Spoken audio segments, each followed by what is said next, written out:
मैं ये समझता हूं कि आज तक 1 साल गुजर जाने के बाद तक भी उनको अभी तक कोई सज़ा नहीं दी गई, और ये मैं समझता हूं हमारी बहुत बड़ी नेग्लिजेंसी है।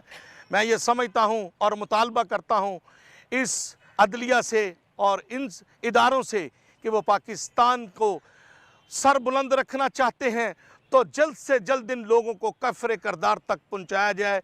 मैं सानिया 9 मई की पुरज़ोर मज़म्मत करती हूँ।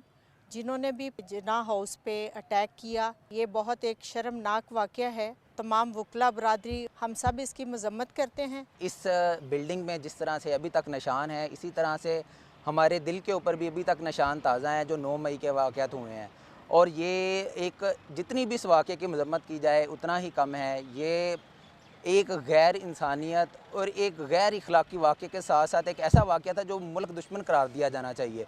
और इन हज़रात को जिन्होंने ये वाक़या किया है उनको ऐसा सज़ा देनी चाहिए कि आइंदा कभी कोई ऐसी जुर्रत ना कर सके। यूथ परेशान है इस चीज़ से कि ये कौन लोग हैं जो इस तरह के एक्ट प्लान कर रहे हैं, क्यों कर रहे हैं, कौन सी यूथ है, जो हम भी यूथ हैं, ये कौन से लोग हैं जो कहते हैं जी यूथ किस्सा भी एक्ट कर रही है, ये कौन सी यूथ है भाई। प्लीज़ पाकिस्तान को तरक्की की तरफ लेके जाएं, पाकिस्तान को पीछे ना फेंकें। पाकिस्तान की यूथ पाकिस्तान को तरक्की की तरफ लेके जाना चाहती है, ना कि इस तरह के एक्ट में इन्वॉल्व होना चाहती है। पाक फौज जिंदाबाद।